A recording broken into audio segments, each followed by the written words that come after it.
patología del cristalino, ¿ya? Entonces, cuando hablamos del cristalino, estamos hablando de una estructura viva, de una estructura transparente que va a derivarse del ectodermo y que como característica es de que está en un crecimiento continuo, ¿ya? Y no solo eso, sino que tiene un aparato suspensorio original que con el tiempo va perdiendo esta capacidad, sobre todo de contraerse, y por lo tanto va a manifestarse en una patología de disminución de la acomodación. Tiene una nutrición extravascular al ser un tejido totalmente avasculado. Se comporta como una célula gigante y no origina neoplasias. Ahora bien, el cristalino, ¿cuál es la utilidad del cristalino? Principalmente una función óptica. El cristalino es el segundo lente del ojo en cuanto a poder, ¿ya? Y va a tener una función pasiva. ¿Por qué? Porque cumple una función de lente convergente y una función activa donde va esta convergencia del lente tener una potencia variable de tal forma que uno va a estar enfocando, sobre todo para la visión cercana, donde se necesita mayor poder de visión, ¿ya? Ahora, también tiene una función protectora. ¿Por qué razón? Porque el cristalino va a absorber una serie de sustancias que son nocivas para la retina, dentro de los cuales tenemos pues a las radiaciones ultravioletas, ¿ya?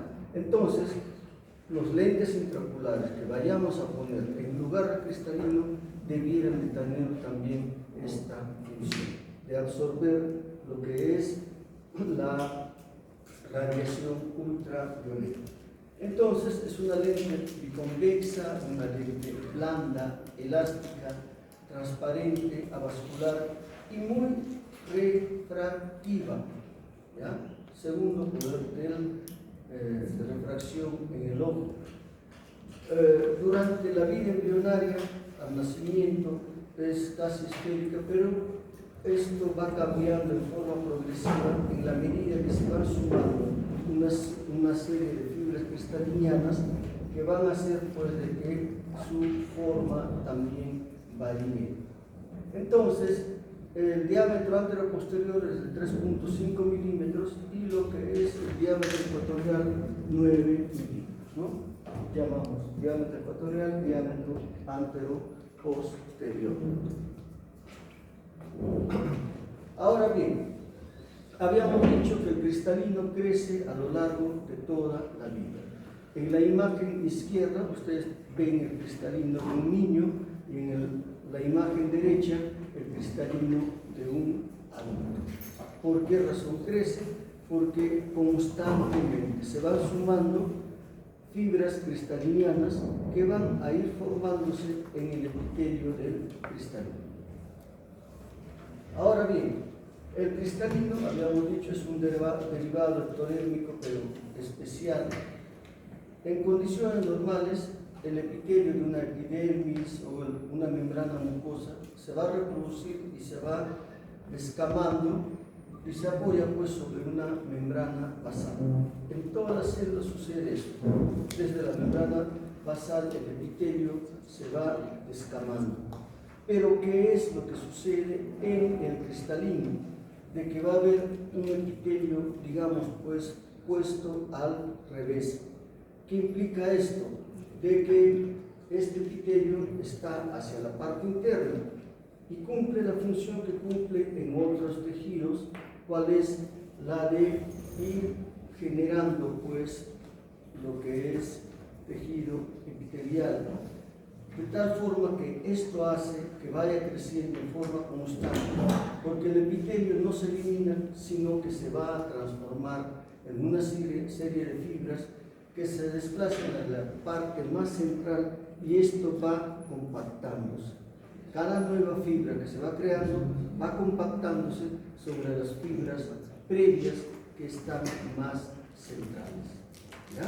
Esto hace de que el cristalino con el tiempo vaya creciendo, ¿no?, por esta situación. Entonces, nosotros vamos a tener en un cristalino una parte del ecuador desde la cual se va a generar las demás fibras de forma constante, y va a haber una parte que es el polo anterior, el polo posterior, la corteza y el núcleo. Todo esto lo constituye lo que es el cristalino.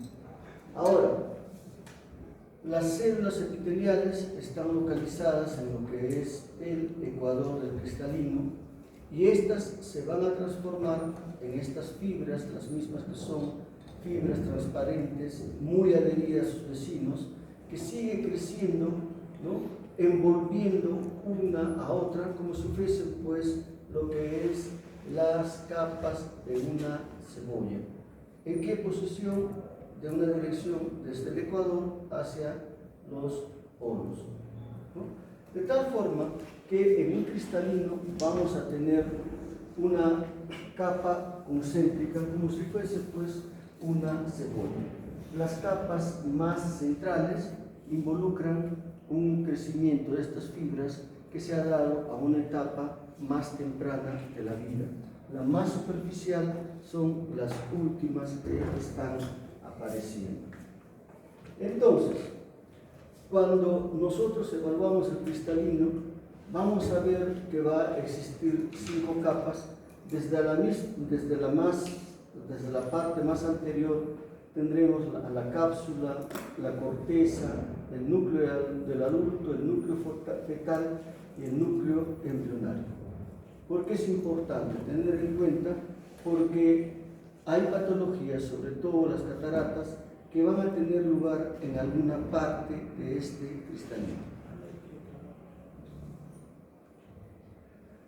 Entonces, lo que decíamos, cápsula, epitelio, fibras de corteza, núcleo compactado, las fibras cristalinianas, que son elásticas, que son transparentes, que tienen una predisposición especial que hace que éstas sean transparentes y que no produzcan ningún tipo de distorsión en lo que significa la transmisión de la luz.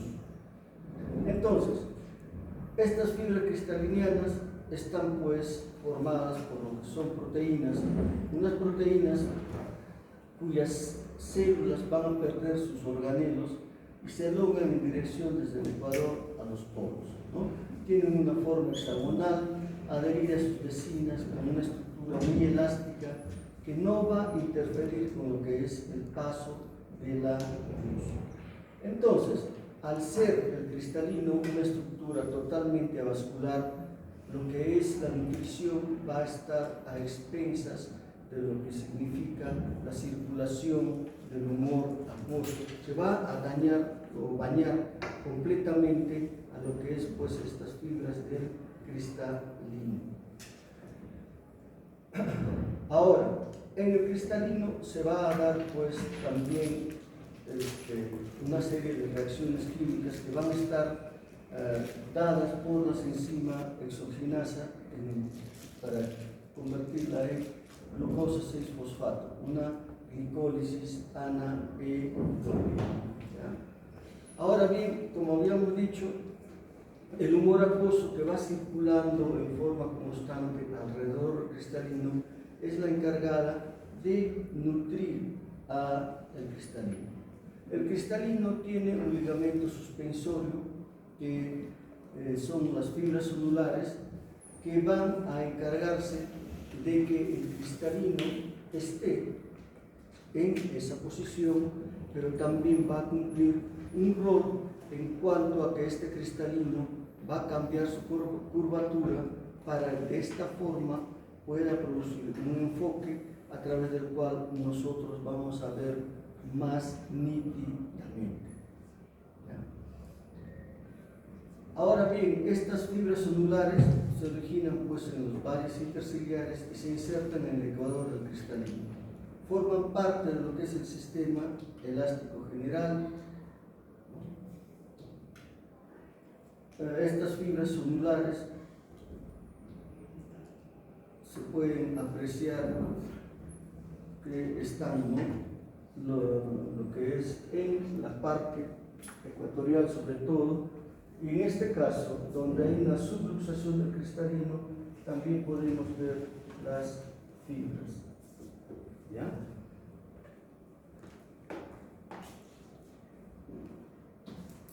Muy bien, entonces la acomodación es una parte muy importante de lo que es el cristalino. Merced a este poder de acomodación, nosotros vamos a poder enfocar de tal forma que con este enfoque podemos ver más nítido para distancia, también para cerca, sobre todo para lo que es la visión cercana. Ahora, esta acomodación va a ir perdiéndose en forma progresiva, es algo natural.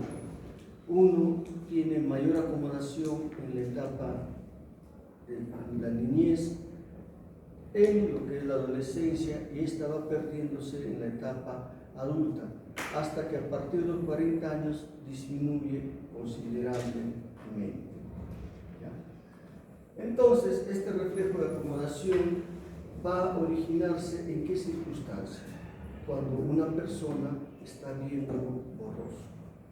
Cuando se ve una imagen que es borrosa, a través de lo que son las vías aferentes, va a haber pues un estímulo que va a ir hasta el núcleo geniculado lateral o el área 17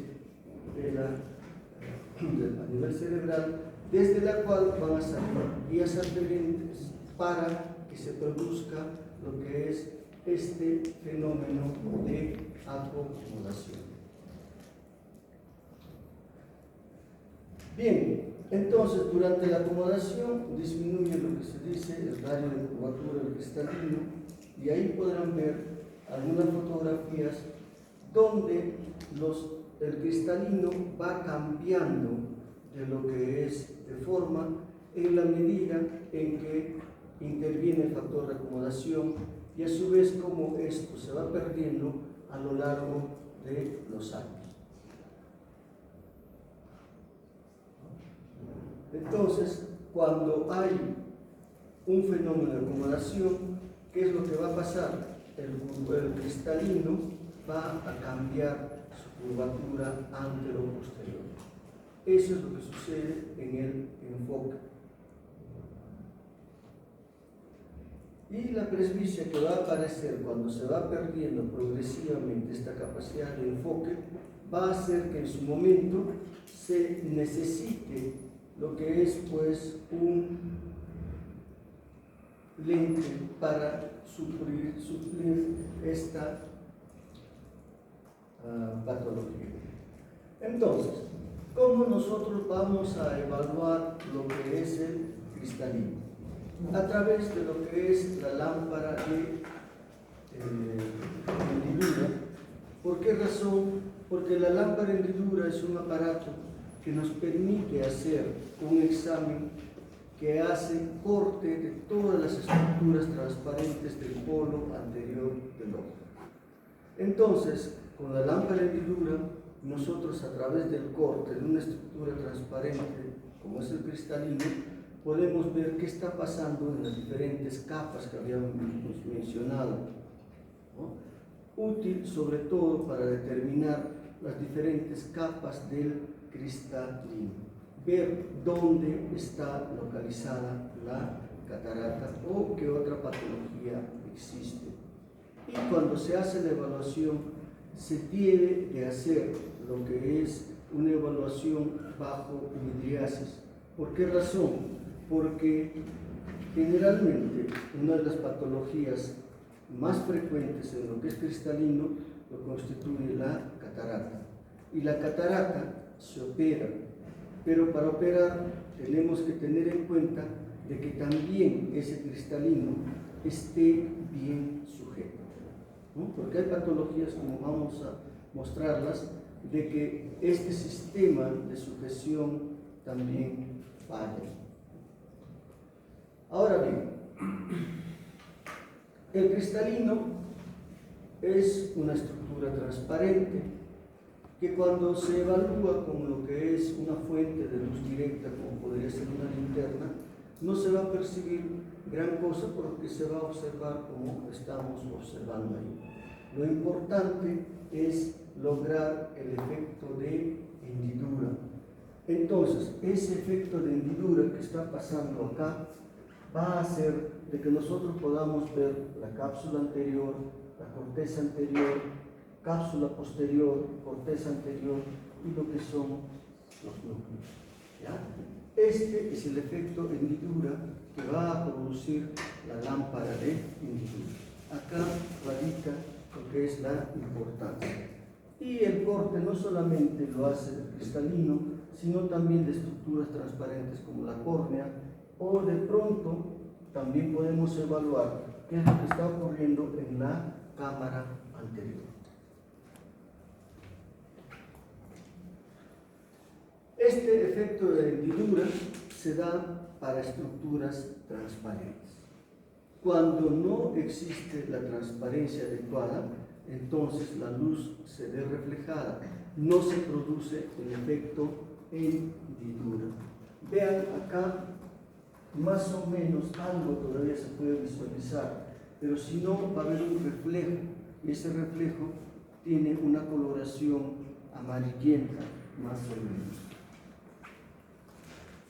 También se puede lograr con la lámpara hendidura lo que es el reflejo de retroiluminación, a través del cual se puede observar, por ejemplo, que hay una catarata, ¿ya?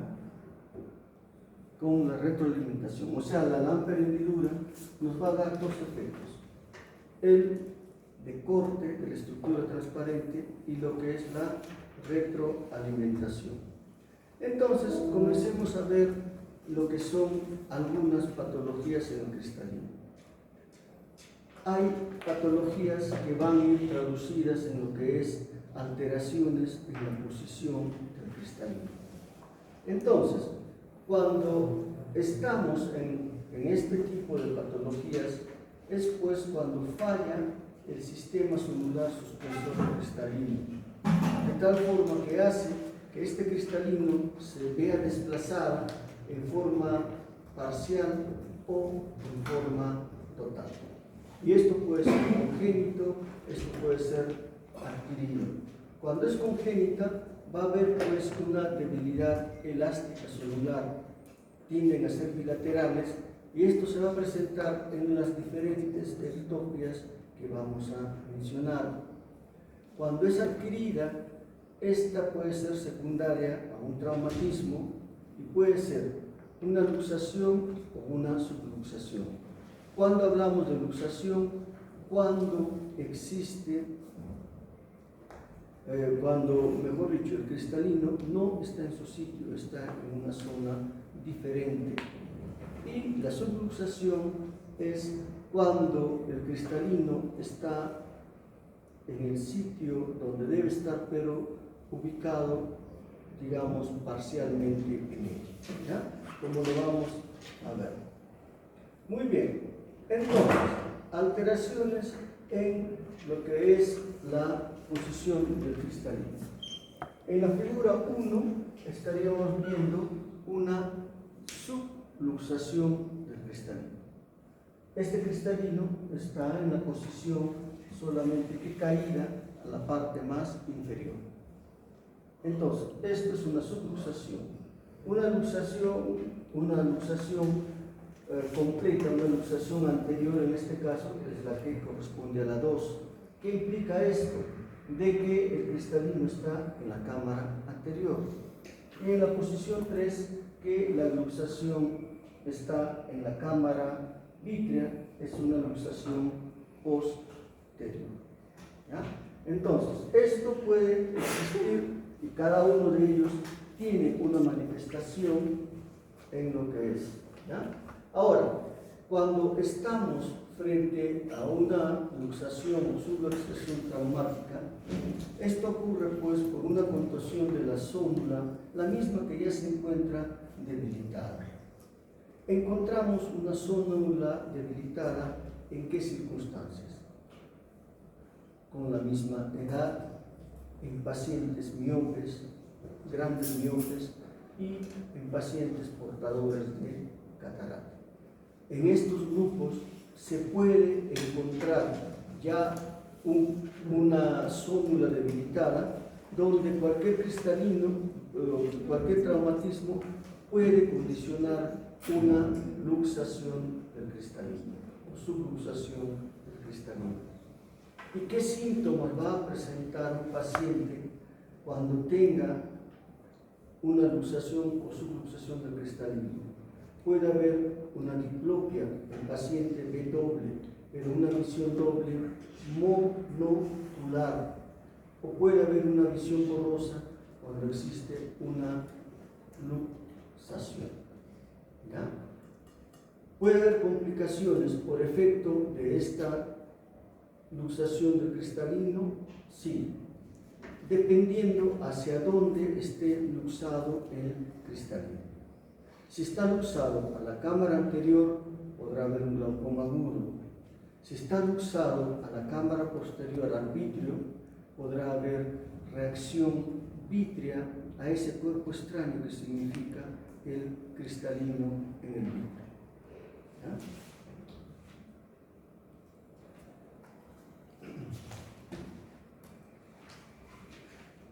A ver, ¿qué estás viendo ahí en la figura? ¿Tiene la lista?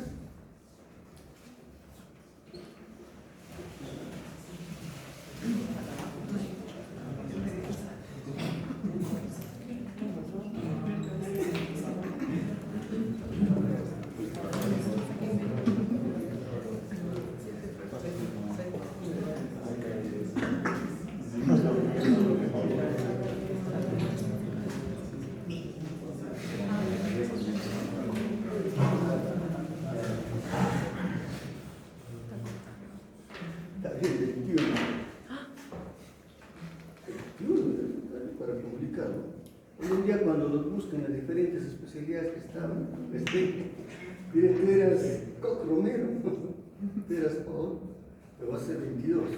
Entonces alguien le ha apuntado muy bien.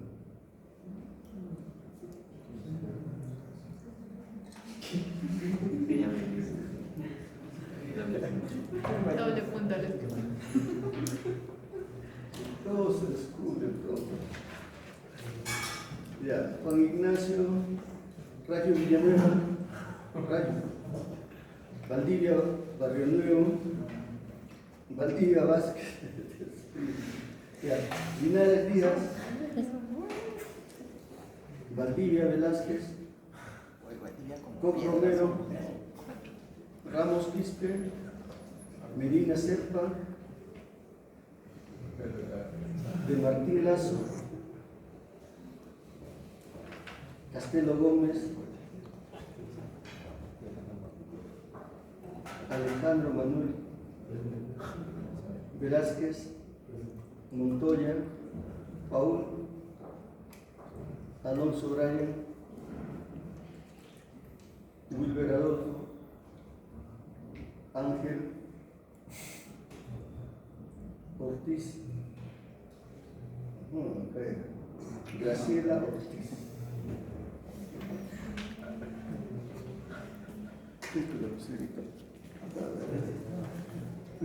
Porque está en su sitio original, pero está un poco hacia la derecha.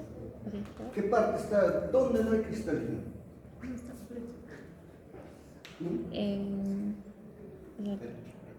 ¿Dónde está acá la flecha? ¿Ya? Este cristalino debería estar más o menos detrás de todo el talón, pero acá no. Entonces, este cristalino tendrá una buena sujeción, ¿no? ¿Verdad? Entonces, cuando hay una mala sujeción, ¿qué va a pasar con este cristalino con el movimiento ocular?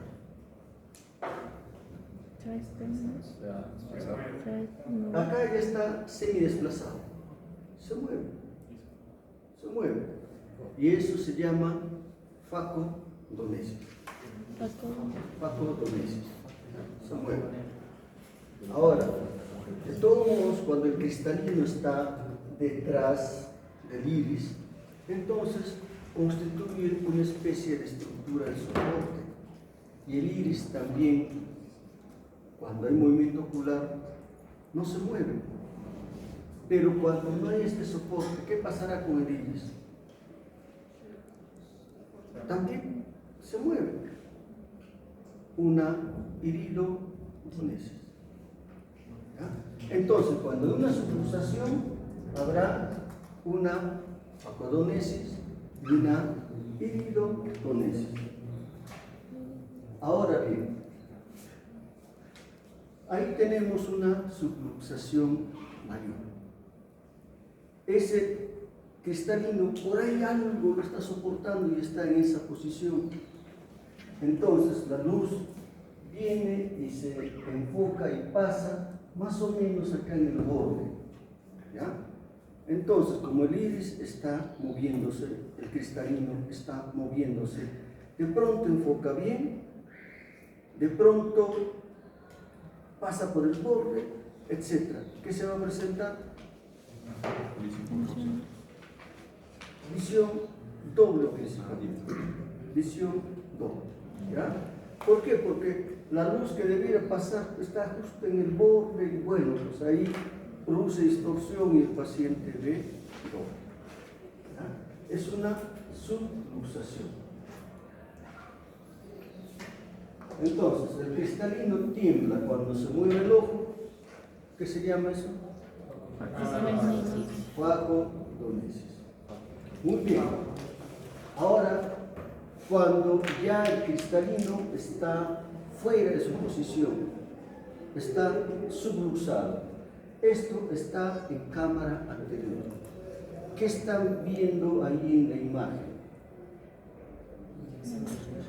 Una inyección ciliar marcada, ¿no?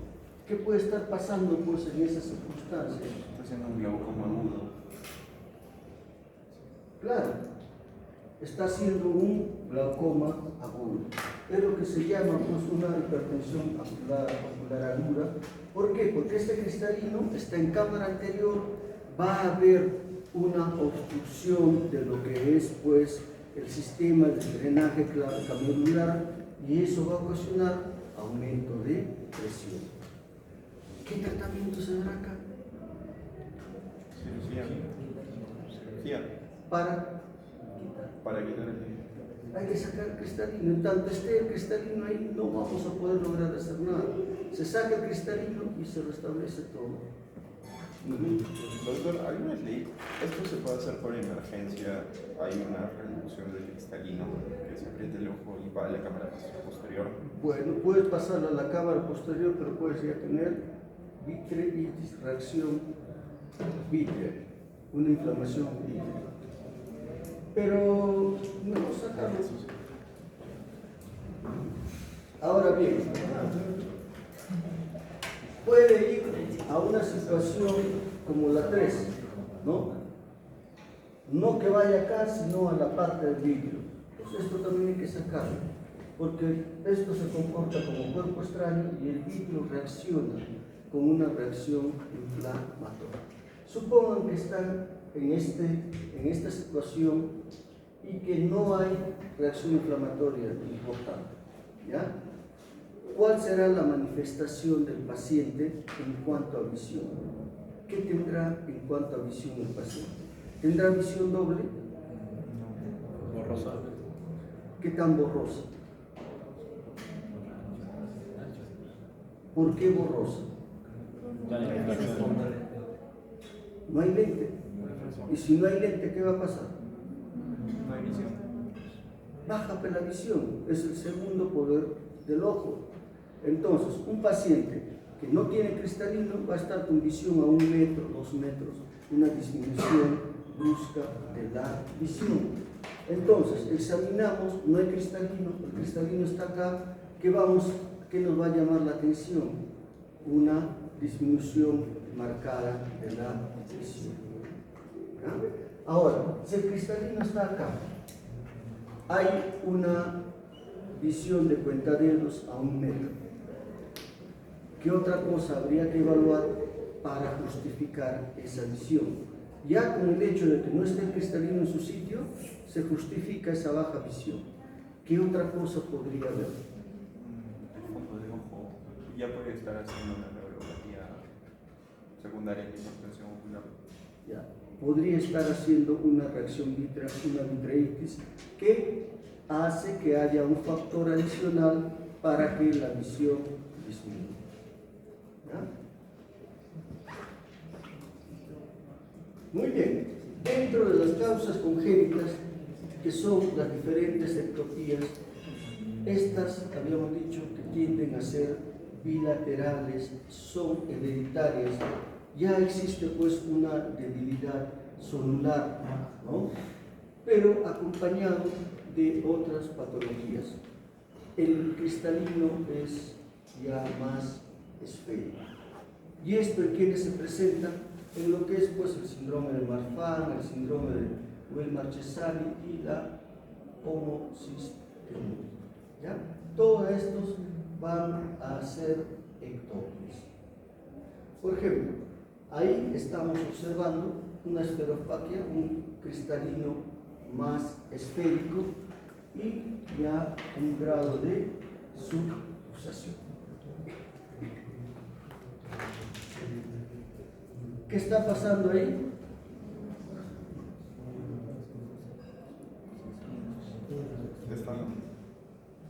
Tiene una subluxación posterior. Se Ya. puede ver el cristalino en el fondo de ojo. ¿Cuál es el cristalino? ¿Este? El ojo del Claro, este es el cristalino que está al fondo. Y acá tenemos al nervio óptico. ¿Ya? ¿Cuánto verá este paciente? Cero.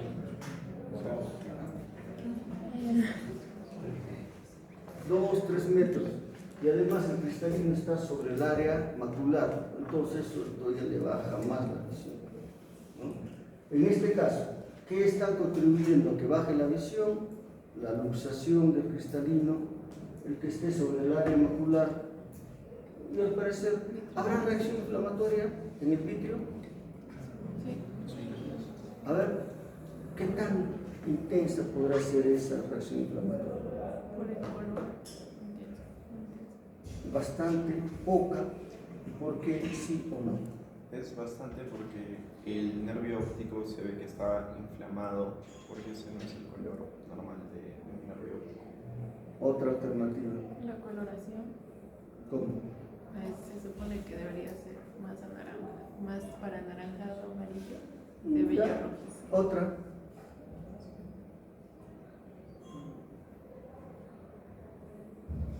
Si hubiera una reacción vitrea importante, podríamos ver las estructuras de la retina, el nervio óptico, etc. No se vería No una se vería. vascularización. Claro, no sabería qué tanta reacción inflamatoria hay. O ninguna. Es chistoso. Ahorita observa, se están viendo ahí. Voy a ponerles una foto en el examen, si no interesa.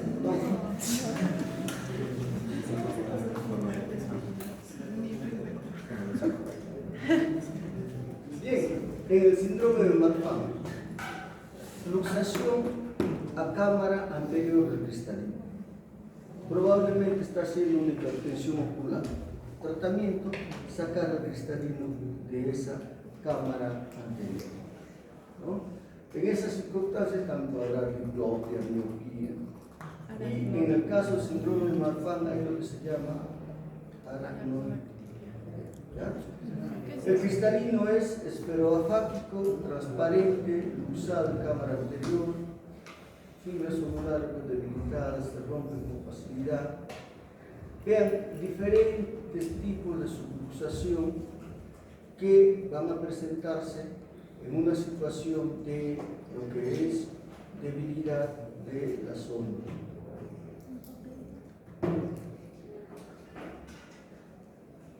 Ectopia cristalina, aracnodactilia. Miopía y aracnodactilia, algo que caracteriza al síndrome de Marfan. Extremidades pues se llaman longitudinales.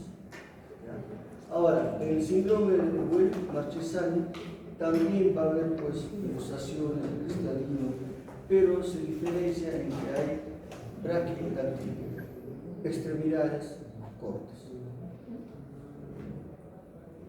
¿No? Ahí estamos viendo un buen marchesano.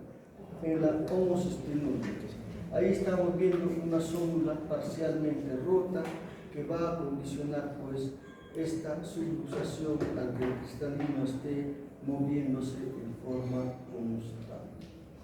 Muy bien. Otra patología que se va a presentar viene a ser la alteración en la transparencia, que es la catarata.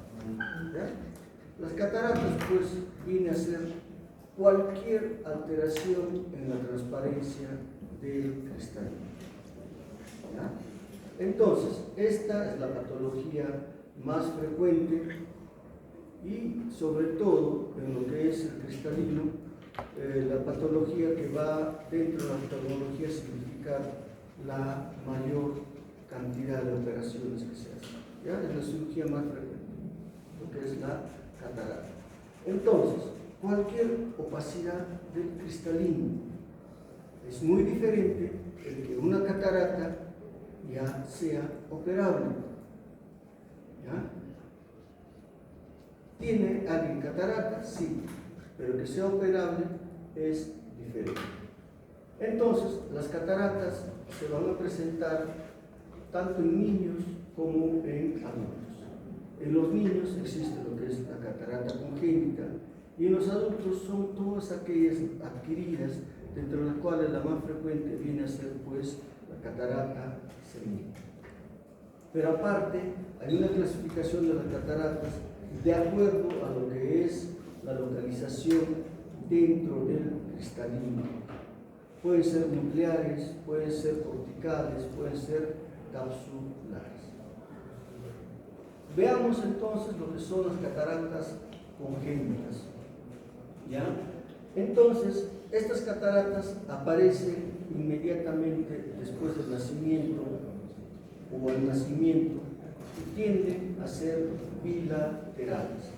Entonces, ¿por qué se va a presentar? Porque se opacifica el tejido que estaba formando cuando actuó la noxa. ¿No?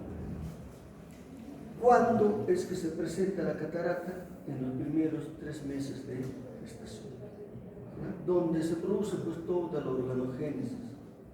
Es ese el tiempo más importante. La mayoría son estacionarias, ¿no? ¿Qué implica esto? Que aparece una catarata congénita y esta permanece así por toda la vida. Muchas veces son hallazgos los que nosotros encontramos con lo que es la catarata congénita. Pero cuando esta es más avanzada, pueden alterar la visión, produciendo una ambliopía bastante severa, ¿no? Y produce pues, se dice que unos 200.000 niños son ciegos a causa de ceguera en todo el mundo y uno de cada 250 recién nacidos padecerían algún tipo de catarata.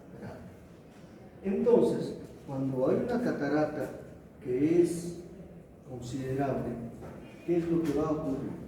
En condiciones normales, el ojo va a estimular a la retina, esto sigue el estímulo hasta el cerebro, pero en una catarata, pues por efecto de esta catarata, no va a impresionar a la retina, no van a llegar estímulos claros, no llegan estímulos a la retina. ¿Qué va a pasar con este ojo? Este ojo no va a lograr un buen desarrollo funcional. Habíamos adelantado que el desarrollo funcional del ojo, la visión del adulto, se logra hacia los 6 años. Pero para que esto suceda, tiene que haber un buen estímulo a nivel retinal. Por lo tanto, un paciente con catarata no va a lograr un buen desarrollo visual y este paciente va a tener, ¿qué cosa? Una ambliopía severa.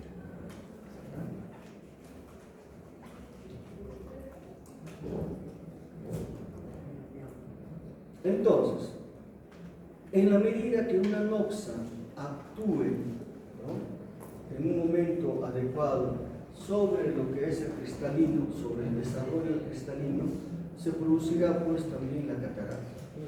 Las cataratas congénitas tienen diferente etiología, pueden ser factores infecciosos intrauterinos, entre los cuales tenemos la rubiola, la toxoplasmosis a descartar. Entonces, esta es una de las principales causas de lo que viene a ser catarata congénita, las infecciosas. También se dice que hay factores carenciales como vitaminosis, carencia de triptofano, factores tóxicos que hayan estado expuestos a corticoides, a medicamentos, factores endocrinos. Otros factores como prematuridad, herencia, cromosomatopatías. Pero en toda esta noxa, lo más importante es que una tercera parte de ellas no se sabe la causa y una tercera parte de ellas sí está relacionado con factores infecciosos que de pronto bien podría evitarse. ¿Ya? Entonces, ¿cómo se va a presentar una catarata congénita? Cuando se evalúa la pupila, cuando de repente no hay un buen reflejo rojo y se presenta por el contrario lo que se llama una leucocoria, una pupila blanquecina.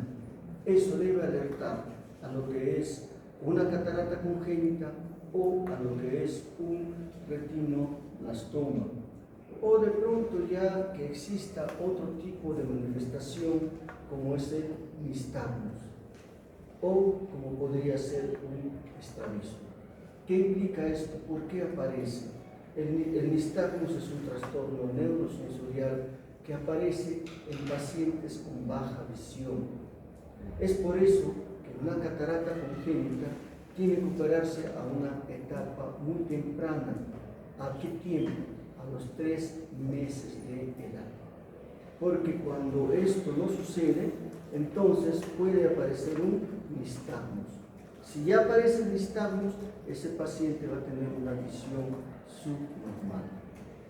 Si hay catarata, no aparece nistagmus, puede aparecer ya estrabismo, porque el ojo que no ve bien tiende a desviarse. Entonces, puede haber poca pérdida funcional, con excepciones, ¿no? En caso, por ejemplo, de la rubiola, donde hay bastante pérdida funcional, y peligro de anisometropía en los casos que son, pues, unilaterales sobre todo. Vean, ahí se está viendo una pupila negra con una linterna y una pupila opaca en el lado derecho. ¿Ya? Catarata en el lado derecho, normal en el otro ojo. Ahora, la catarata congénita puede afectar a diferentes partes de lo que es el cristalino.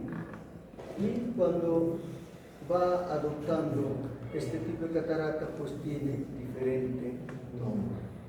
¿Ya? Entonces, habrán cataratas polares, cataratas corticales, perinucleares o coronaria, cataratas nucleares. Algunas de ellas serán mucho más densas, que ameritará una operación. Otras, ¿no? Por ejemplo, como las corticales, que están localizadas no en el eje visual, y esto puede ser un hallazgo. La mayoría de las cataratas congénitas son hallazgos, no constituyen una situación de operación. Entonces, diferentes tipos de cataratas, ¿no? Polares, tanto anterior como posterior, zonulares o perinucleares, punteadas o purpulentas o perinucleares, la rubiola o total, que es bastante progresiva, catarata coronaria, que son corticales, cataratas nucleares. En la medida que produzcan mayor alteración y estén localizadas más en el centro, estas tendrán una indicación quirúrgica. ¿Ya? Por ejemplo, acá una catarata congénita nuclear. ¿Cuándo apareció? Cuando estaba formándose pues, el núcleo embrionario, a una etapa muy temprana, ¿no? Un mes, 2 meses y tanto de edad. Catarata perinuclear congénita. Catarata perinuclear,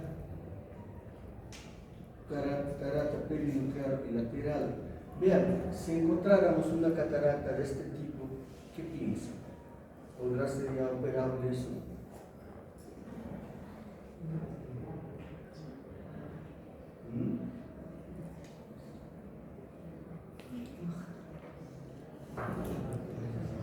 Probablemente sí, porque tiene una localización bastante central, está densa, ¿no? Catarata pulverulenta congénita, catarata coronaria. Por ejemplo, acá hay la catarata, pero está localizada en la periferia y no implica mayor riesgo para la visión. Ahora, hay una catarata que se presenta en lo que es la galactosemia, ¿no? Esto es como parte del cuadro general de galactosemia. Pero cuando se corrige el cuadro de galactosemia, esta catarata puede involucionar. Es de las pocas cataratas, catarata única de repente, donde sucede este evento, que esa catarata involuciona. En condiciones normales, las cataratas tienden a progresar, a aumentar su densidad. Entonces, la rubiola es la causa más frecuente de catarata congénita y la infección materna produce el 50% de casos de catarata congénita. ¿Por qué se produce? Por infección fetal por virus de la rubiola antes de la 9ª semana de gestación, ¿no? Entonces, pues, ¿qué cosas se puede prevenir la rubiola, chicas? ¿Alguna vez han pensado?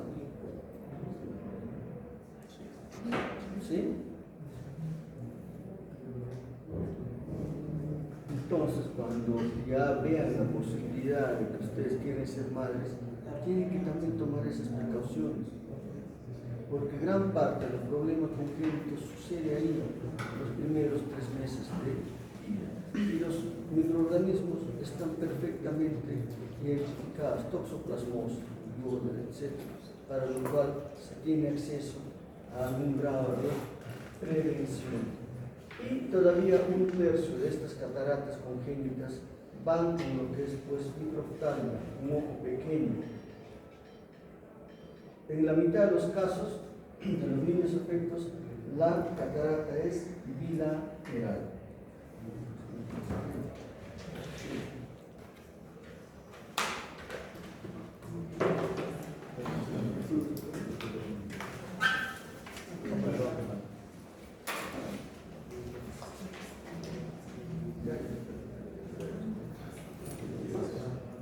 Entonces, pues, la catarata congénita o rubiola es la más frecuente de las infecciosas, tiende a ser bilateral, puede cruzar con microftalmia, ¿no? Y es una catarata que impide la visión desde el nacimiento. Generalmente este es el tipo de catarata que tiende a operarse.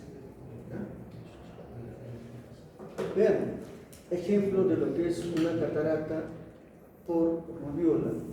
Tienden a ser bilateral, la localización central con gran densidad, que no va a hacer pues, que exista un estímulo de luz adecuado hacia la retina, por lo tanto, esto tiene que operarse. Es progresiva además. Si bien teníamos ahí una localización más central, puede tener también una localización progresiva que hace que sea una catarata total. Ahora, en el otro gran grupo tenemos pues las cataratas del adulto, aquellas cataratas que son adquiridas. ¿Ya?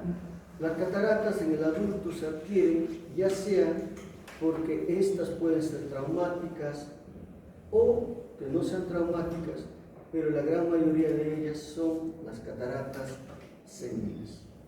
¿Ya? Muy bien, una catarata traumática.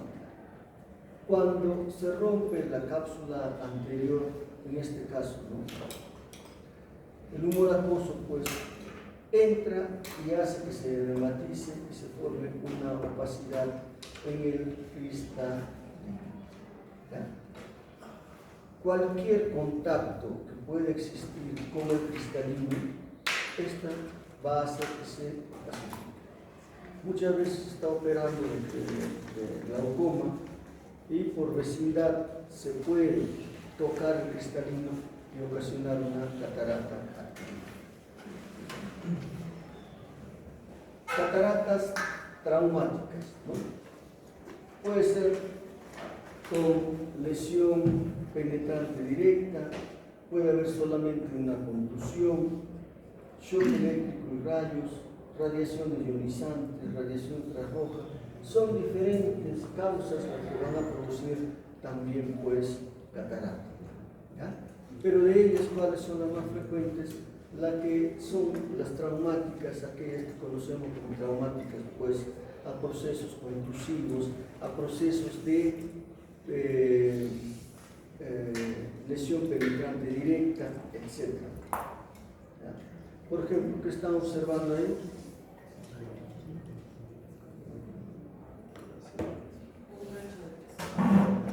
Sí, pues es un gancho de pescado, un anzuelo. Pasa. ¿Ya? Esto entra en contacto con cristalino, rompe la cámara anterior, entra humor acuoso y se produce una catarata traumática. Ahora, también dentro de las cataratas adquiridas vamos a tener el secundario a algunas enfermedades. Dentro de ellas lo que es la diabetes mellitus. ¿Ya? Los pacientes con diabetes mellitus también puede presentarse en estos pacientes una catarata y aparece la catarata a una edad mucho más temprana de la que ocurre una catarata senil. Ahora bien, ¿qué es lo que produce generalmente o qué manifestaciones produce en un paciente diabético sobre el cristalino? Principalmente cambios en lo que es el estado refractivo del ojo. Muchas veces uno hace el diagnóstico de diabetes desde el punto de vista ocular cuando el paciente comienza a experimentar cambios en su sistema refractivo. ¿Qué implica esto? Que de pronto un día está viendo muy bien, al poco, en 2, 3, 4 días está viendo borroso, mejora la visión, etc. ¿Qué implica? De que de acuerdo a los niveles de glicemia va variando lo que es la visión del paciente. ¿Ya? Ténganlo presente eso. Una de las manifestaciones más frecuentes sobre el cristalino de la diabetes es esos cambios en la refracción y también la aparición de una catarata a una edad mucho más temprana.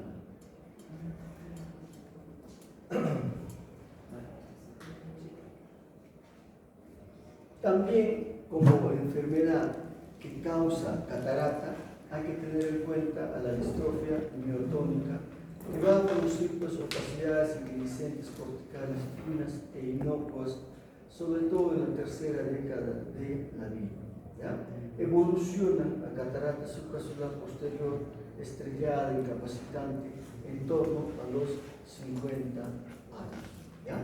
Entonces, cuando hay cataratas adquiridas, la mayoría de ellos se produce por lo que es la edad, cataratas seniles, pero también tengan en cuenta a la diabetes, tengan en cuenta a lo que es la distrofia miotónica. La dermatitis atópica, que también es otra causa de catarata adquirida, ¿no? Presenil, que aparece entre la segunda y tercera etapa de la vida, opacidades bilaterales que maduran rápidamente, sobre todo en la cápsula posterior. ¿no? Opacidades subcapsulares posteriores.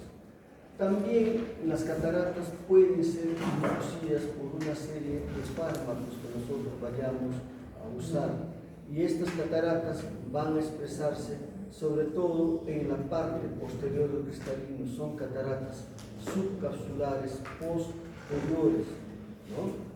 ¿Qué medicamentos va a producir esto? Lo que es los corticoides principalmente, ¿no? Y también lo que es la clorpromazina, ¿no? Pero principalmente los corticoides, por esta razón que el uso debe ser prudente y en las dosis mínimas posibles. Ahora, ¿puede haber catarata secundaria? Sí. ¿En qué circunstancias?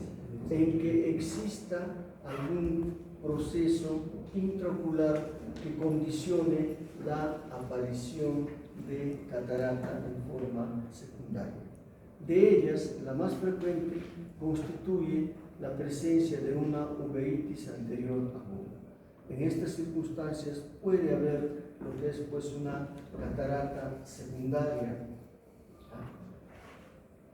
Y no solamente puede haber en lo que es una uveitis anterior aguda, sino en un glaucoma de ángulo cerrado congestivo agudo puede también presentarse una catarata secundaria.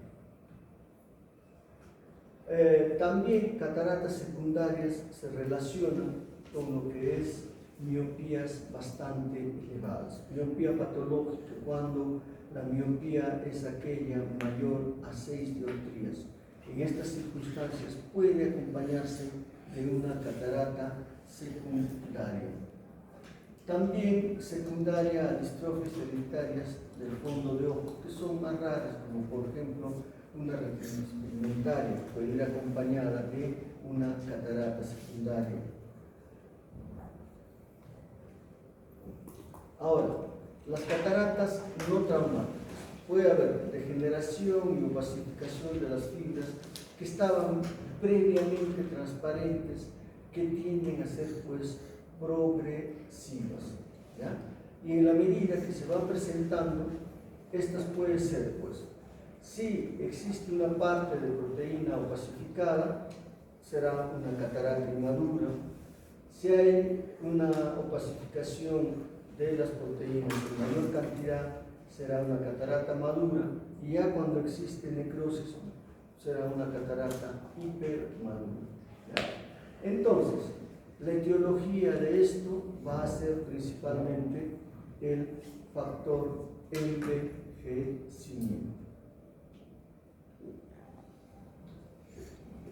Entonces, la catarata senil, que es la catarata más frecuente, es aquella opacificación del cristalino pues, que se produce en adultos sin que pueda determinarse su causa, ¿ya? Se atribuye pues, a factores de envejecimiento. Es una patología muy frecuente, sobre todo de gente anciana, sobre los 70 años de edad. Todos tienen algún grado de catarata, ¿no? Y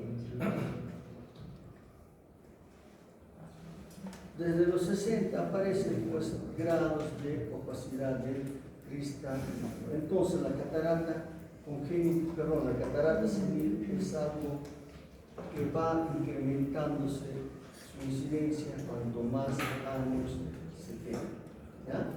Ahora, ¿qué factores van a ir de la mano con esta catarata senil? Lo que es el envejecimiento normal, pues. Las proteínas solubles comienzan a precipitar y pierden su transparencia. ¿Qué los produce? No se tiene concretamente algo claro al respecto. El hecho es de que hay agregados proteicos, que las mismas que aparecen con edad, donde las proteínas solubles se agregan constituyendo grandes compuestos que filtran y distorsionan los rayos luminosos. Existe en una primera etapa de repente lo que se llama una esclerosis del cristalino, ¿ya? Esto va a dar lugar pues, a cambios oxidativos ya sea propios de la edad u otras condiciones, como puede ser la misma dieta, como puede ser la exposición a radiación ultravioleta, que desequilibra pues la relación que existe en los sistemas biológicos y producirán sustancias oxidantes nocivas, ¿no? Radicales, hidroxilo, peróxido de hidrógeno, etc., que pueden ser parte en la génesis de lo que vendría a ser una catarata. Entonces las fibras cristalinianas se hidratan, con lo cual se va perdiendo la transparencia, y cuando ya existe grados de lo que es alteración en la transparencia del cristalino, esto va a manifestarse ¿por qué? Por una disminución progresiva de la visión. El paciente va a comenzar más borroso, va a comenzar a ver pues más empañado, ¿ya? Hay una pérdida progresiva de la visión que no va a ir acompañado de dolor, una pérdida de la visión que tiende a ser progresiva, acompañado de lo que es cambios en la refracción, sobre todo en lo que es la visión cercana. Los pacientes con catarata suelen en estadios iniciales de la enfermedad presentar una alteración en la visión cercana. ¿Qué implica esto? Que la visión cercana mejora transitoriamente, ¿ya? Esto es algo que se presenta en la catarata. Podrá haber una visión como a través de una neblina. De pronto la imagen que están viendo es la visión de un paciente que tiene catarata. Habrá deslumbramiento, ¿no? Que es la pérdida de contraste de las cosas por una luz parásita que ya existe. Habrá fotofobia, disminución coordinada de todas las sensibilidades, hasta que termina en invalidez, donde solo va a haber percepción de luz coloreada.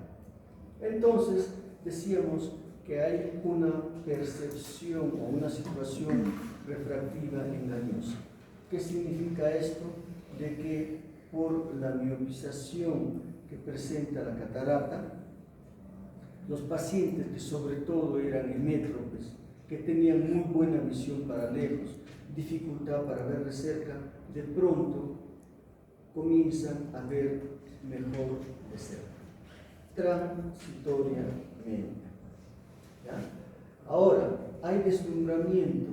¿Por qué razón? Porque al haber opacidad del cristalino, ya pues toda la luz no va a ser enfocada en un determinado punto del cristalino, sino que esa catarata va a ir desviando, ¿no? Y va a crear de que ya no se esté de repente impresionando en una sola parte de la retina, sino en diferentes partes. Y esto que produce visión doble, deslumbramiento.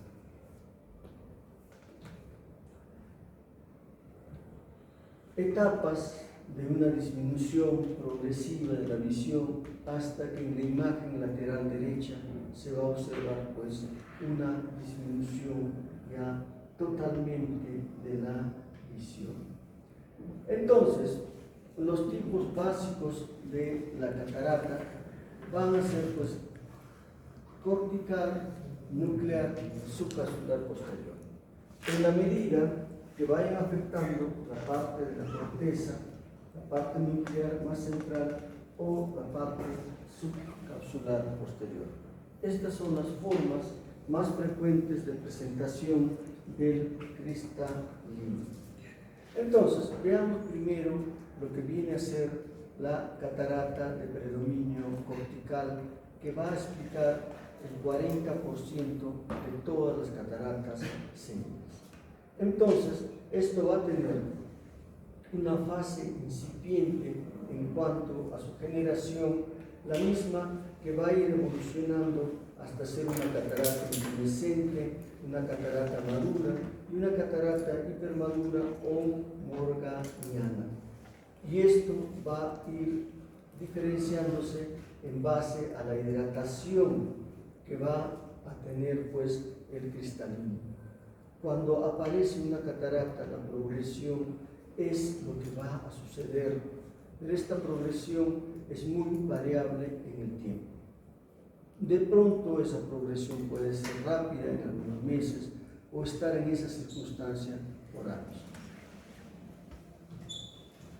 Entonces, en estas circunstancias aparece pues una agregación de proteica previa, una esclerosis, por una serie de agentes físicos, químicos que son desconocidos, a los cuales se suma el factor de envejecimiento, que también no es claro por qué se produce, lo cual va a traer una alteración en el equilibrio agua electrolítica a través de la cápsula, una alteración del sistema coloidal de la fibra que va a producir algún grado de opacidad. La hidratación produce intumescencia, la deshidratación, necrosis, ¿no? Entonces, una catarata cortical en fase incipiente, aparición de agua en vacuolas entre las fibras, sería un estado inicial. La catarata cortical en una fase incipiente, el agua comienza a insinuarse entre las fibras. ¿Ya? Entonces, cuando aparece una catarata cortical, esta catarata cortical va apareciendo desde la parte más periférica hacia la parte más central. Como esta figura, con esas figuras de rayos de luz que van apareciendo. ¿Ya? Esto va progresando, ¿no?, en el tiempo hasta que de pronto podamos estar en una etapa donde ya hay más opacidad, donde existe mayor hidratación. ¿Ya? Entonces, este tipo de catarata cortical va a producir lo que se llama pues una especie de leucocoria, que es la imagen que está en el lado izquierdo.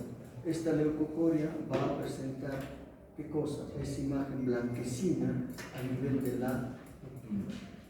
¿Ya? Cuando hablamos de leucocoria, la leucocoria cobra una importancia más importante, sobre todo cuando esta aparece en la edad de la niñez, en el recién nacido. ¿Ya? ¿Por qué? Porque en esta etapa podría estar presente lo que es un retinoblastoma que podría ya poner en riesgo la vida del paciente. Pero una leucocoria en la etapa adulta es con seguridad una catarata. Entonces, cuando hablamos de catarata, la catarata capsular anterior, la catarata cortical anterior, es de las pocas que va a causar esa leucocoria. ¿Ya? Porque generalmente con una linterna no podemos ver que haya algún grado de catarata. Tenemos leucocoria acá en el corte, y vean, no está atravesando todo lo que es el cristalino. ¿Ya? En su fase madura, donde ya tenemos una mayor opacidad del cristalino, vean una leucocoria bilateral, una catarata intumescente. Entonces, hay alteraciones en lo que es la cápsula del cristalino. Y esto va a hacer de que esta cápsula comience a arrugarse, ¿no? Y con el tiempo, la catarata cortical en su fase hipermadura, que es lo que va a pasar, lo que es el núcleo ya, digamos, cae, está flotando en lo que es el cristalino en sí, y esto es lo que se llama una catarata morganiana o una catarata hipermadura. ¿Ya? Catarata hipermadura o morganiana, vean, el núcleo está caído. Ahora bien,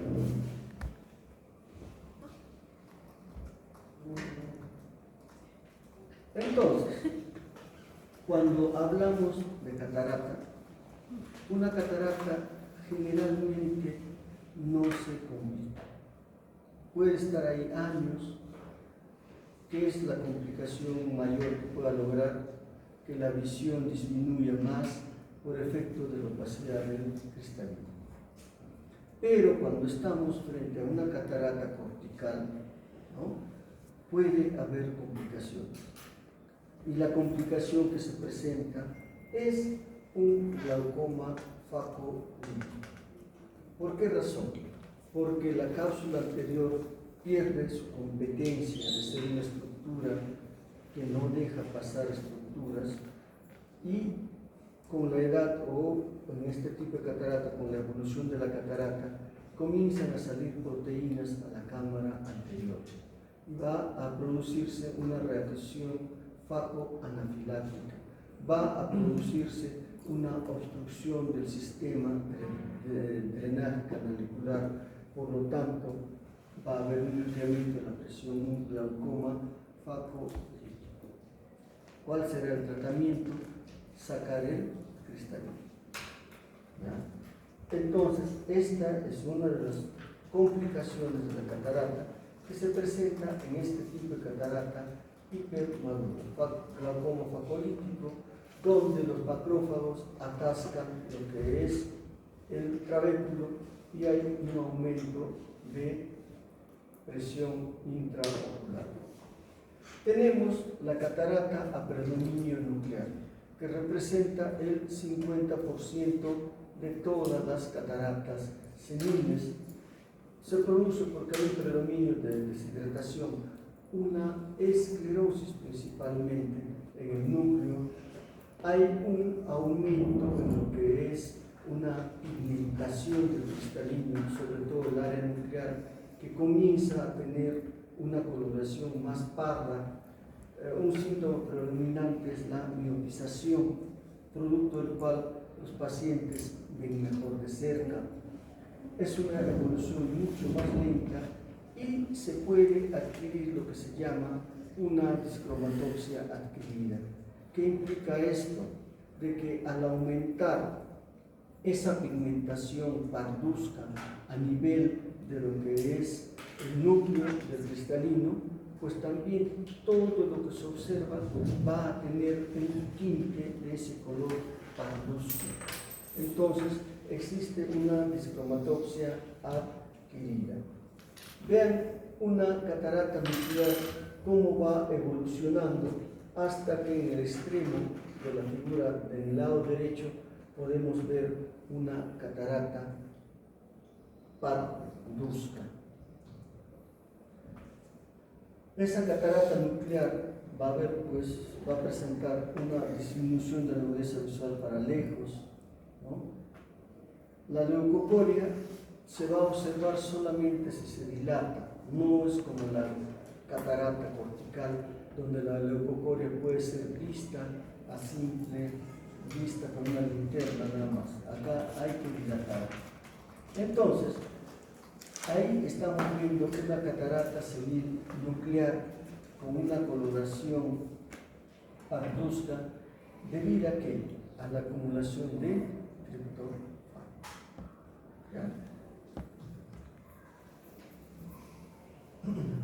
Es lo que se llama también una catarata nuclear Brunet-Sena. Vean ustedes, tenemos la estructura anterior a la córnea, y con la lámpara incolora se produce un corte normal, pero ¿qué es lo que pasa cuando intentamos cortar esta catarata luminescente? No lo corta la luz, refleja el cristalino la luz. ¿Por qué? Porque ya no es una estructura transparente, tiene esta característica, y esta no tiene una manifestación hacia el exterior como una leucocoria, salvo que esté con una pupila dilatada.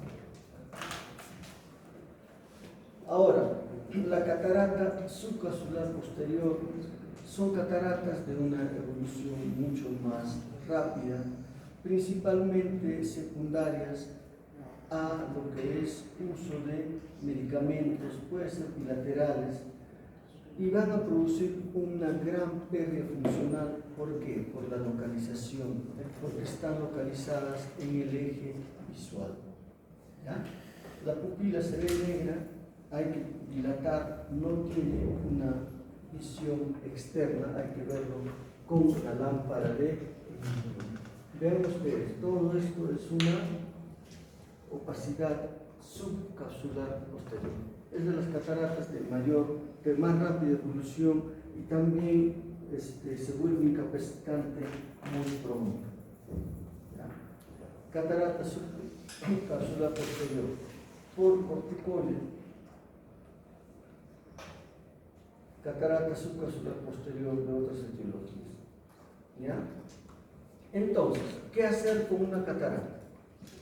Es un cristalino ya opacificado, no está cumpliendo su función, entonces eso hay que sacarlo.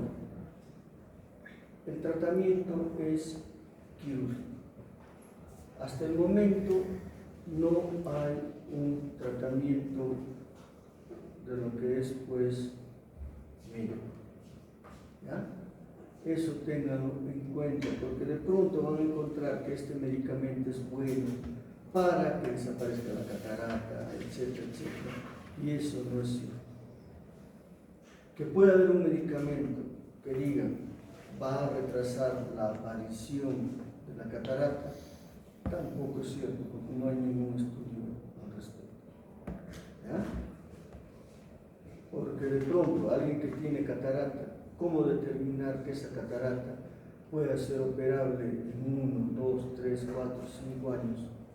O si de pronto el medicamento que está usando para retardar la aparición de catarata es la causa que de pronto ese paciente no sea operable en los próximos 5, 6, 7 años. ¿Ya? No hay un medicamento que diga que esto desaparece la catarata o que esto disminuye la progresión de la catarata.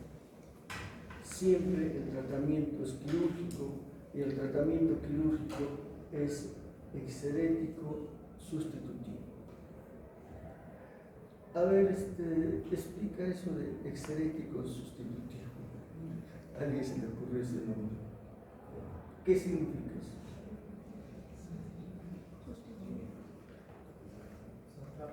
Sacarlo y poner otro nuevo. Exceles, sacar. Sustitutivo, Poner un nuevo lente. poner un nuevo lente. Otro cristalino, Un lente intraocular. un lente intraocular. ¿Y por qué un lente intraocular? Porque necesitamos una estructura que esté por detrás de la cámara posterior, no, por detrás de la cámara anterior, que pueda generar una refracción hacia la retina. Claro, porque el lente, el cristalino es un lente. Si sacamos el cristalino, estamos sacando ese lente. Y si sacamos solamente el lente, estamos en una situación donde no hay cristalino, no hay enfoque, no hay visión, o una visión muy ¿ya? Entonces, ¿qué indicaciones para la cirugía de catarata?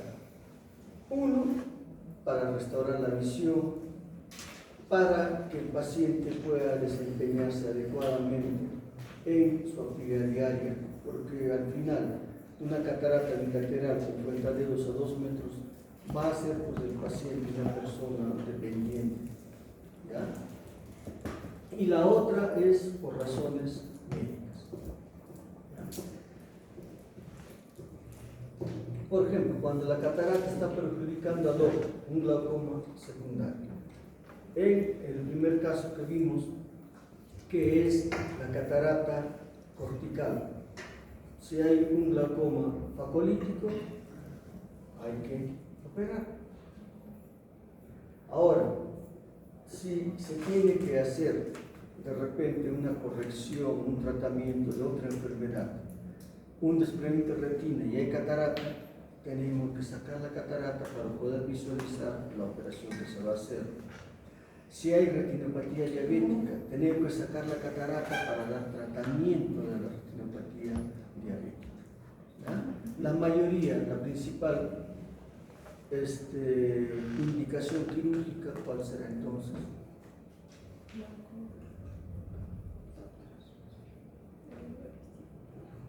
La del seno.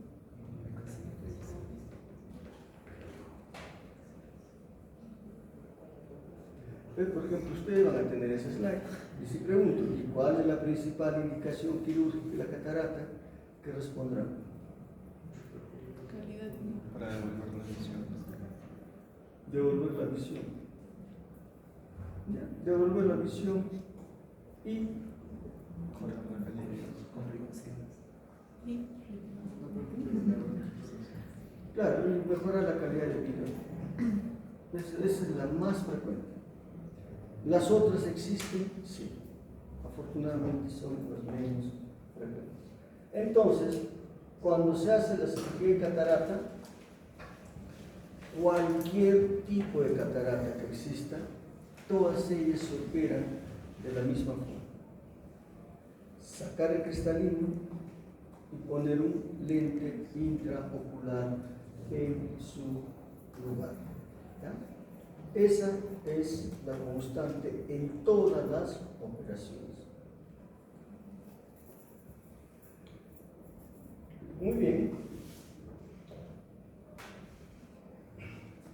Entonces, en lo que ha sido la cirugía de catarata, ¿no?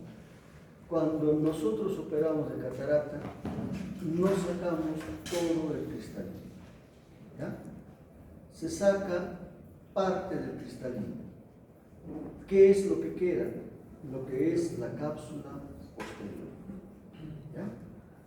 La cápsula anterior es rasgada, se saca a través de esto lo que es el núcleo, se limpia todo lo que es la corteza, se aspira, y en esa bolsa que queda, que es la cápsula posterior, se pone el lente intraocular, que es el que le sirve de sostén. ¿Ya? Entonces, el lente intraocular se va a quedar en esa zona y ya no habrá lo que es factor de acomodación. Entonces, en los pacientes va a haber una buena mejora de la dureza visual a distancia, pero para cerca hay la dificultad. Esto en estadios iniciales de la operación.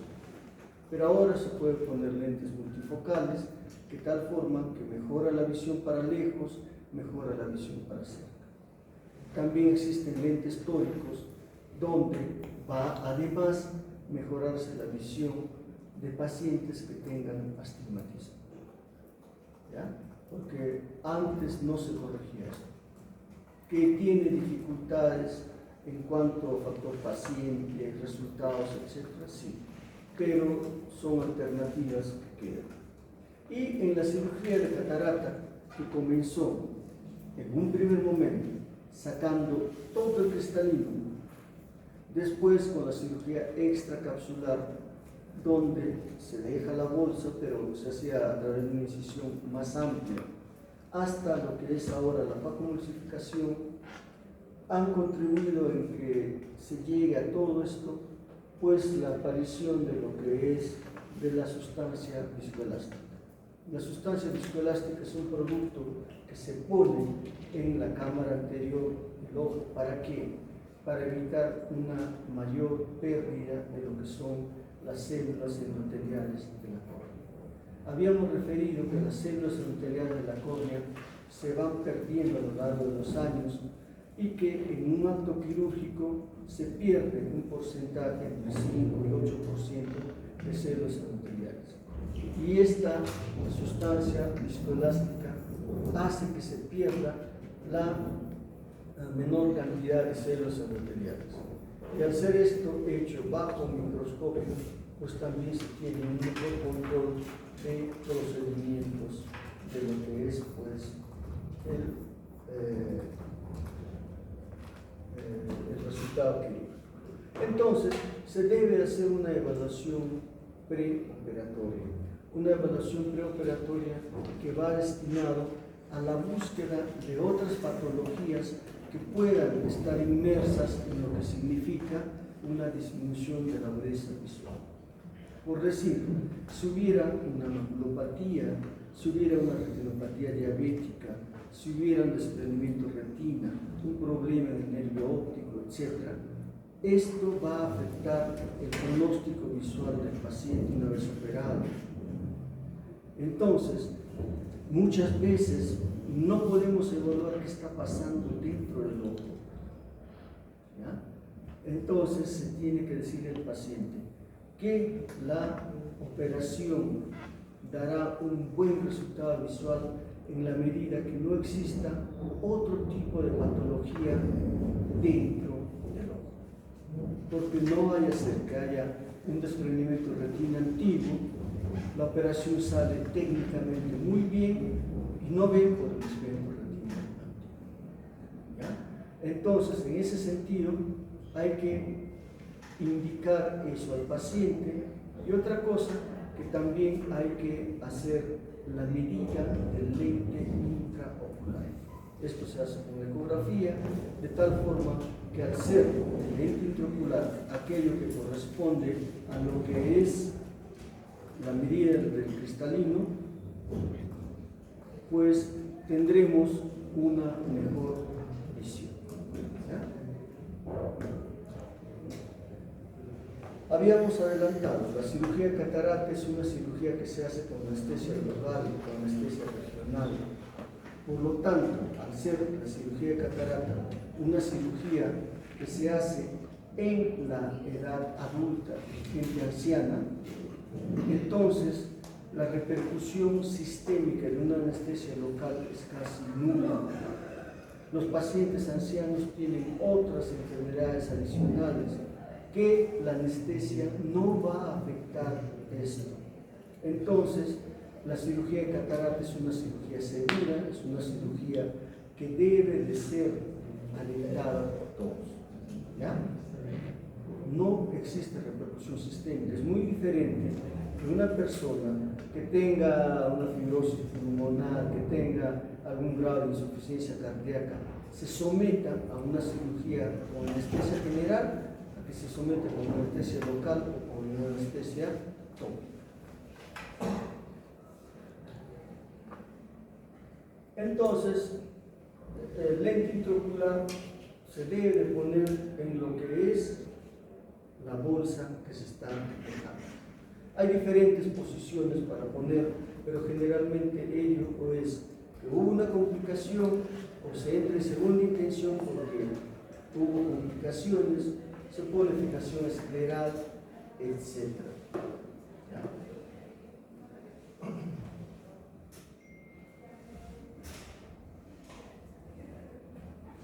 Vean, el principio es el mismo. Sacar el cristalino, colocar el lente intraocular. ¿En qué ha variado la cirugía ahora? Antes, la cirugía extracapsular implicaba una incisión bastante amplia. Se trabajaba casi con un ojo abierto. Imaginen ustedes una maniobra de Valsalva y lo que era el iris protruía por dentro. ¿Ya? Esto generaba además que cuando se colocaban los puntos nos daba un astigmatismo inducido que podía ser pues, de 2, de 3, de 4. Entonces, en el postoperatorio inmediato había una visión, digamos, de 20-70, 20-50. No se llegaba al 20-20, ¿por qué? Porque había mayor reacción inflamatoria de pronto la córnea estaba algo edematizada porque había más manipulación, o el astigmatismo de 3 o 4 que ya estaba presente no producía una buena visión. Entonces, esto era una muy buena cirugía, pero ahora está quedando de lado porque se hace lo que es la factoemulsificación, se hace lo que es pues la mini nube. Entonces, con la técnica extracapsular se colocaba el lente través de incisión mayor de 5 milímetros. Ahora bien, ahora existe lo que es la facoemulsificación. Con la facoemulsificación, ¿qué es lo que se hace? A través de una apertura mucho más pequeña, 3.5 milímetros, ¿qué es lo que se va a hacer? Se va a hacer la capsulotomía circular continua, se va a fragmentar el núcleo y se aspira el núcleo a través de este facoemulsificador. Entonces, va a haber mucha menor reacción inflamatoria, el paciente se va a recuperar fácilmente y ya no se va a producir lo que es el astigmatismo inducido. Y el lente se coloca por esta incisión, pero un lente legable.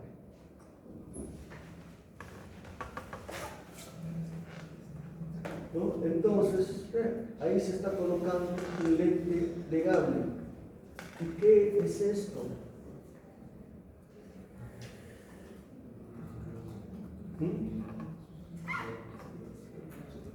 Es la cápsula posterior. Ahí descansa el lente. Y también esta cápsula posterior tiene que ver con las complicaciones que puede haber. ¿Qué complicación? En cualquiera de las técnicas, ruptura de cápsula posterior. Porque cuando esto sucede, contraindica el uso del lente, dependiendo de la magnitud de la ruptura de cápsula posterior. Un lente intraocular que está ya colocado, ¿no?, ahí en su sitio, en la cápsula posterior. Cuando ya se coloca el lente, entonces el paciente ya pasa a ser una condición de ser portador de una pseudofaquia. Pseudofaquia. Doctor, pero dijo que había lentes especiales para eso, ¿no? O sea, no todos, o sí todos. ¿Cómo especiales? Que no dejaban, que sí dejaban que el paciente pueda enfocar objetos. Sí, claro. Ahora ya los lentes plegables pueden ser multifocales, pueden ser tóricos, para corregir distancia de lejos, de cerca y también astigmatismos. Porque los primeros lentes eran solamente para corregir la visión lejana. Ahora, complicaciones operatorias. ¿Ya? La principal complicación operatoria es la ruptura de cápsula posterior. Si no se percató uno que había una ruptura de cápsula posterior y se puso el lente intraocular, al día siguiente bien podría haber una subluxación del lente intraocular o que no encontremos el lente en su sitio. ¿Dónde está? En aquí, un orbitrio, o está subluxado el lente. ¿Ya? Pero la principal complicación, ruptura de cápsula posterior. Secundario a eso, aparecen las demás complicaciones. ¿Ya? En todo caso, es en el acto quirúrgico donde se va a presentar las condiciones para que se presenten otras complicaciones en el posoperatorio inmediato e inmediato. Ahora, en el posoperatorio inmediato puede aparecer un proceso infeccioso que es la endoftalitis. Es una complicación de las más devastadoras que tenemos en la oftalmología. ¿Por qué? Porque cuando se presenta hay que dar un tratamiento inmediato cuando se hace la detección. Y entonces, ¿cómo se presenta esta patología? Con un dolor ocular intenso, con una disminución brusca de la visión. En el examen encontraremos una congestión ocular marcada, predominio ciliar, encontraremos lo que es el hipopio, reacción inflamatoria, pus en la cámara anterior. Con todo esto se hace el diagnóstico de oftálmitis asociado, ¿no?, a a una cirugía previa abierta del ojo, como es la catarata, y hay que dar tratamiento intravitreal, que puede responder o no al tratamiento. ¿Por qué razón? Porque en un proceso infeccioso, al estar esta reacción inflamatoria en contacto con una estructura nerviosa como es la retina se daña no solamente por el proceso infeccioso, sino también por el proceso inflamatorio. ¿Ya? Eso ténganlo presente. Endoftalmitis postoperatoria aguda, inyección intravitreal. Endoftalmitis grave, ahí están viendo lo que es hipopio, reacción inflamatoria y todo lo que es la cámara anterior, etc. Tenemos clases a las 4, ¿no? Sí, doctor. ¿Ah? Entonces, con la endoftalmitis, algo que tenemos que tener en cuenta es de que esto aparece en los primeros 3 a 4 días de la enfermedad. ¿Ya? Y uno debe de alertar al paciente de que puede aparecer esta posibilidad y darle pues algunos signos y síntomas de alarma para que ellos estén pendientes y nos puedan mostrar. Porque usualmente se ve al paciente el primer día, en el postoperatorio número 1. Y como este es ambulatorio, el siguiente control es a los 15 días. Si esto sucede en una endoftalmitis en el tercer cuarto día, entonces tiene que el paciente estar alertado para buscar ayuda de un médico que lo ha operado. Ahora bien, la catarata congénita, en cuanto a lo que es tratamiento, el tratamiento de la catarata congénita también es quirúrgico. Pero al operarse esta cirugía a una edad tan temprana como es los 3 meses, no se pone lente intraocular. ¿Por qué? Porque el ojo todavía está en crecimiento. Y además de que al sacar el lente tenemos que hacer un procedimiento adicional que es una vitrectomía anterior. Si no se hace una vitrectomía anterior, va a haber una respuesta inflamatoria muy intensa que va a ocasionar lo que es una especie de catarata secundaria. Pero una vez operado, lo que es la catarata congénita, con la operación no termina el problema. Es ahí donde debe haber un programa de rehabilitación visual para que ese niño tenga lo que es un estímulo en la retina adecuado para que su desarrollo visual sea normal. ¿Ya? Entonces, hay una cirugía de la catarata, una vitrectomía anterior y una rehabilitación óptica que tiene que durar siempre hasta los 6 años para que logre la visión del adulto. Y después pues tiene que seguir usando sus lentes, porque sin lentes, sin cristalino, no va a poder mirar nada. Entonces, esta es la gran diferencia que existe respecto a la catarata del adulto. En la catarata del adulto, uno opera, pone el lente y la visión se recupera rápido, en la medida que no existan problemas de retina, etc. Pero en la catarata, en la operación de catarata del niño, no. ¿Ya? Tiene que haber una rehabilitación óptica y ese es el paso más importante. Bien, chicos, con esto terminamos. Doctor, ¿se saca todo el cristalino en la consulta? No, en la congénita sí se saca todo, porque hay que hacer una vitrectomía anterior. ¿Ya?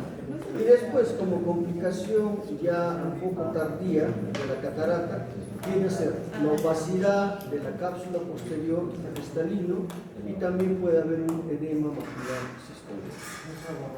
¿Ya? ¿Listo, chicos?